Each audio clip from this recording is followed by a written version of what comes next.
want to get into the state of the Steelers. We are 3-1 after 4 games. Early bye week. I think we've had a chance to rest up. We were pretty banged up coming into this bye week, especially in the secondary. And from all accounts, it sounds like some guys are getting healthy. I heard Alex Highsmith is happy with what they have as far as the pitch count and practice is concerned. JPJ said he plans to play. And is that it? Are those the only two that were really hurt, our main concerns? Well, on the defensive side, you do have Calvin Austin on the offensive side. Yeah, the shoulder. So have you heard anything about Calvin? No, it looks like he'll be out a couple weeks. So we're going to see who is step up in his absence. So we'll figure it out here soon. Yeah. And any word on Jalen Ramsey? He probably will miss this game, if I had to Okay. guess. Even though we know Tomlin's official press conference hasn't happened as we talk about this right now. But I would anticipate probably he would be out this game. Okay, as we get into it, I want to start out with some grades. We are 4 games in. There's a lot to be made about the quarterback position coming into this year. We let Russell Wilson go. We let Justin Fields go. It was a long, drawn-out soap opera, but we finally got our quarterback in Aaron Rodgers. How would you say him and Arthur Smith have coexisted so far this season? And if you had to put a letter grade on how he's playing that position up to this point, what would you say?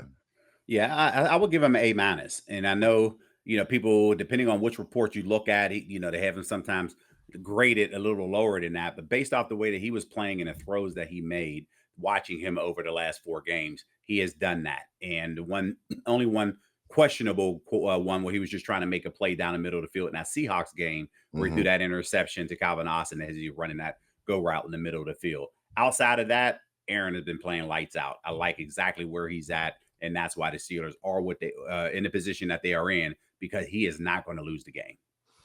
And I think his biggest effect isn't in his numbers. I think what he's done from a leadership standpoint up to this point, he has to work with all new pieces. He's never thrown to these people before. There's been much to be made when he went to the New York Jets, how he had all his friends come with him, and Lazard and Randall Cobb and stuff. None of that here. All new guys he's throwing to, and all new pieces essentially on the O-line as well. And so I think his biggest impact has been in his leadership, and they seem to really be responding to him on the offensive side of the ball. They are, and all those guys are there. And I love how the bantering is going back and forth between him and Zach Frazier, the center, talking about, hey, he's making a call. Zach is trying to override him and readjust the call. But again, that's just part of understanding where each other is at, and ultimately trying to make the best call at the line of scrimmage to get into the right protection. Well, I'm gonna take a look. I've been very intentional with how I wanted to look at the O-line this year. We knew the O-line was going to be a big reason why we would or would not have success up to this point. Young O-line, tackles playing their position for the first time this year, essentially. We had a left guard who hadn't practiced all preseason, and we had a center and a right guard who are just going into their second year after not being expected to play as rookies. So if I had to put a letter grade on the entire unit up to this point, and I don't necessarily think this is a bad one, I'm going to say C+, just with what they've done and relative to the rest of the league. I think this O-line is probably middle tier, and that's actually an improvement from where they started, I think, to start this season. They have improved week in and week out. I think this bye week is huge for them. I hope they got in a lot of work. It's a lot of film study, clean some stuff up. But if I had to put a letter grade on the O-line, and I've looked at other resources, PFF, not by any stretch of imagination, in my opinion, gospel when it comes to grading, but they are a statistical resource, right? They're a reference point, and they had them ranked 17th after having them ranked 28th to start the season. So that's improvement. Other I guess analysts are seeing the same thing that we're seeing, but obviously they got a long way to go. Yeah, and I think when you look at, and let me ask you this: when you talk about a C+, what are you putting into that to give you the grades? Is it sacks, QB hits, run game? Give me something so as everybody listening to you what that grade that entails. C+ would entail we've given up 9 sacks, I believe, numerous other hits. So 9 sacks over 4 games isn't horrible, but there was a game where we gave up 0 sacks where I thought against Seattle, where I thought it was their worst performance of the year as a group, and so sacks don't always tell the numbers. Run game doesn't always tell the number, but the run game is poor. And as Coach Tomlin says, your resume is your resume. So the reason they don't have a B or an A and they have a C is because they started out probably with a D or F, and this is actually improvement. And so from the last game, when I saw what Kenneth Gainwell was able to do, what they were able to do interior-wise in the run game and really impose their will on the Vikings week 4, I thought they deserved a bump up from what maybe I would have had them at after the Patriots game, which it probably would have been like a D, if I'm being honest. And so it's improving. It's trending in the right direction. Still not a grade I think they would be happy with, but I think it's fair. Okay. Yeah. Moving on over to the wide receivers. Spent a lot of money bringing in DK and a lot of resources that we trade over to Seattle. Much ado about a wide receiver number 2. Do we need one? Do we have it on the roster? What's going to happen with Roman Wilson? Where do you see them at as they stand today? Yeah, I would give that group a B minus. And the reason why is because, again, you talked about the number 2 receiver, DK. They started out slow, but yet he picking it up as we're as the game 3 and game 4 has went on. But we're talking about a 4-game package as we're grading these out.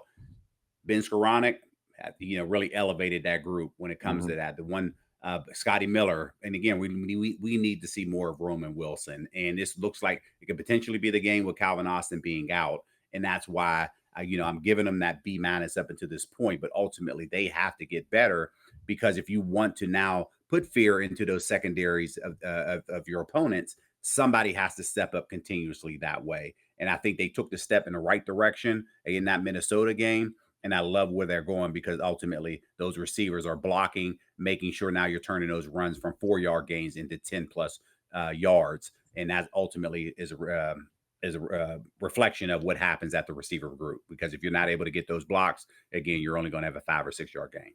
Yeah, I would agree. We talked at it not at nauseum, but we talked at length about how Ben Skoranek has helped that group out, seeing 15 out there, giving them an attitude, running down, making those blocks on linebackers twice his size, but actually that's not true, because Ben is a pretty big boy himself, And so seeing what he's been able to do, seeing DK go off last game, seeing Calvin Austin still making splash plays when he has an opportunity to, I think that B minus is pretty fair. Obviously, want them to improve. We need to see Roman Wilson and Scotty continue to improve in the right direction and see if they can contribute. But let's keep it moving with the other group of pass catchers, and that's the tight ends. I know we had a lot to say about the fact that we kept 4 of them this year, and how would we use them knowing that we had all 4, with all 4 having a seemingly different skill set. How would you rank that group right now? Yeah, I'm ranking those as a B minus, and I say that only because I wanted to see more from Pat Fryermuth right now, and that's not happening. I don't know if he is in the doghouse. I don't know what's happening, because his number of snaps are going down. And again, when you talk about that Seattle game, where it's second pass play of the game, where Aaron is forced to roll right, he drops a dime to Fryermuth down the field on a corner route. He drops that pass, and it seems like from that moment on, the snaps have now becoming less and less and less, and a reflection of what happened in that Minnesota game where Darnell Washington played more snaps than him. It could change. There's no question about it. But again, we are where we are, and the numbers are what they are. So if he picks that up and we're starting to see more from him, then that grade obviously would be higher than that B minus. Are you a little surprised with the lack of production from Jonnu Smith as well? Not necessarily, because I think they're trying to move him around and they're just trying to figure out a way to get him going. But again, with the lack of production on first down, and you're not able to pick the third downs up, Arthur Smith is not able to get into a rhythm to now be able to be a little bit more that dynamic in his play calling. So that right there is more or less the reflection of the lack of success on third downs and not being able to have a new set of downs. Well, I think they did a tremendous job in the other aspect of their job, and that's blocking last week, especially in the run game, with Washington playing 48 snaps and getting a big Spencer Anderson in some reps at tight end. But they were blocking for a group that struggled to start the season, and that's the running back group. We paid Jaylen Warren thinking that he was going to be the number 1 back. I still think that he can have a great season, but I think the surprise of that group, and 2 surprises, 1 good, 1 pass, it's the lack of involvement from Caleb Johnson and the production from Kenneth Gainwell, who I think a lot of folks thought he was going to come in and have a very niche role with us as far as the third round back, but he showed he can run in between the tackles just as well on first and second down, and he showcased that obviously versus Minnesota, putting up almost 100 yards and not just running the ball. They are, I think, they had 24 of the 76 catches, so that running back group has about roughly 32% of the receptions on this team. So if I were to put a grade on them, I think a solid B, trending towards a B plus. I think Jaylen Warren comes back after being hurt last week and has a good game this week. But knowing that we have two backs now that are capable, I think this group has a chance to really go up. And obviously, it's a contingent on how the continued improvement with the big boys up front. Yeah, and that if Caleb Johnson had more production there, that grade easily could be an A minus somewhere Mm. around there. But again, to your point, Jaylen Warren, he was, his receptions that he's having, that's part contributing to the passing game. And this is, you know how this is, Trey, when you're the veteran and you're getting older and they're trying to take a look at those young guys. It's almost like, yeah, he's our security blanket when we need him. We know he can go out there and get it done. That's the role that Kenneth Gainwell was doing because he started on special teams. And then it wasn't until Caleb Johnson did what he did in Seattle in the special teams game that demoted him and allowed him more of an opportunity to run the ball. This Right. isn't something that Caleb is not. Kenneth isn't able to do. We know he can run the football. He did all of that throughout his course of his time. But now we're starting to see that he rushed for 99 yards. He's probably kicking himself right now on his last carry that ultimately took him under 100 yards. But it's a nice 1-2 combination with Jaylen Warren and Kenneth Gainwell at this particular point. Johnson, let's see if they can ramp it up right now, get him out of his head about what happened a few weeks ago, and ultimately now being able to contribute moving forward. Yeah, another guy. I think this bye week came at a crucial time from him. I think they're going to try, and I think our game plan, and we'll talk about this more towards the end of the show, with the Browns coming in town. It's Browns week. Whenever we have a division game, it's going to be a little bit more attention paid to detail. Guys are going to be intense. There's been a lot of trash talk. You just came from a show with the Browns fan base over in Big Play Pittsburgh, so I know they're hyped to get after us, especially with their new quarterback.